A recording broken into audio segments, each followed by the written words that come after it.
तो 5 तो 6,000 रुपये कमा रहे हैं। हूँ तू जो 5-6 हज़ार कमाना है तू अं कि कर अद्धे तेन मैं अगे अद्धे गालन दिते अद्धे आप रखे। एक मिसाल सारे घर दे जैसे ना जुड़नी तो शायद आई नहीं गल उत्थे ही रानी इवें गल है कि नहीं। इन्ना बेहतर है कि जेड़ तू देना ना अद्धे घरे दिते कर तेरा 6,000 आंदा है ना तेन घरे दे छड़िया तेन आप राख लिया वो सही नहीं। वो सही है ये हथ पर रखेंगे ना फिर अपने को पैसे को जुड़ से नहीं गए तरीके तो मोड़ा काम खराब ही होंदा ना सारी दिहाड़ियां ही कर दे बस काम कुम अपन चाह ना कोई नहीं होना इवें गल के नहीं। तू पैसा पा जोड़ मोड़ा पलिसा VIP जाऊँ बैल चिंगा ब्रांडेड है 10-12 हज़ार वाला है पैसा जुड़ सैं तो गल बन सी ना। एक मिसाल 6,000 को थोड़ा नहीं होंदा हूँ आप कर कर कर कर कर कर के ना पैसे पता नहीं जानते कितने नहीं यार 6,000 रुपया अगर थोड़ा नहीं है हैं 6,000 च एक मिसाल 2,000 ही जुड़ता रहे मैंने हफ्ते दफ्ते वो महीने बाद 4 हफ्ते किन्ना बनता 8,000 तो 8,000 को थोड़ा नहीं तो अपने को वो भी नहीं जुड़ता अपन थोड़ा ना सोच समझ के चलना है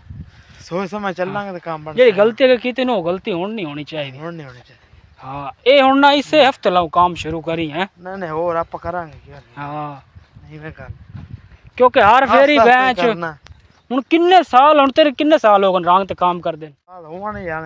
3-4 साल तो होने 3-4 साल को टाइम थोड़ा नहीं होंदा ते आप बनाया कि 3-4 साल है कुछ भी नहीं बनाया हूँ तेरे को जुमे खर्चा है तेरे जेब विच किन्ना ही किन्ना कमाया ये इस हफ्ते कमाया 3-4 कमा लिया 4,000 मतलब तेरी 4 दिहाड़ी लगी 3,000 घर दे छड़े तो 3 दी जगह 2 घर दे में बेस्ट नहीं आ तेरे 500 रुपया मतलब तू ला ले नहीं है 1500 तेरा जुड़ जाना जुड़े नहीं जुड़े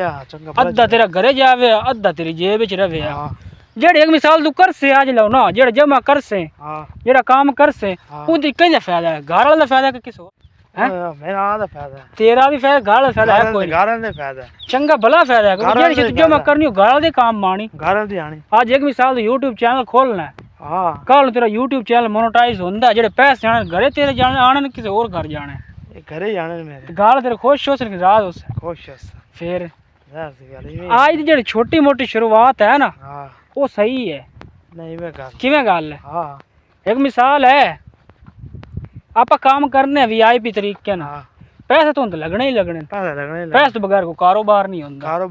पैसे इवें गल है कि नहीं ते कोशिश कर ते काम शुरू करी है इंशाल्लाह हाँ ये हुण आज लो सोच रख ले कदे घरे देने ने अद्धे कोले मन तेन दोबारा ना आखना पवे नहीं बस सही हाँ क्योंकि बार आंदा बंदा बेवकूफ लगता है नहीं यार कि नहीं क्योंकि मतलब बड़े टाइम तो आखन लगा भी इंजी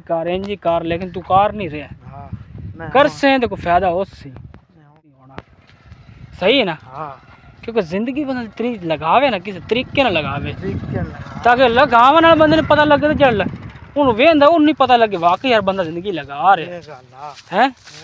जो जिंदगी भी बनाना बिल्कुल इंसान के हाथ च अल्लाह मदद करता है किवें गल करदा कि नहीं करदा सिर्फ की है बंदा थोड़ी कोशिश करे आप बदलने की कोशिश करे ताकि मरदे तो लोग याद रखे भी वहाँ पे याद रखे वाकई साड़ी औलाद है ये ना आखे यार बस गुजारा ही आ फिर उस तरीके जिंदगी का मज़ा नहीं। हाँ कोशिश कर के बेस्ट बना आप है इतने मेरे ख्याल आलू ही आना ना लगता थी मैं इतने आलू खान अगे इतने बमदे रहे मेरे ख्याल आलू ही गड्ढे है ना सही चलो ठीक है।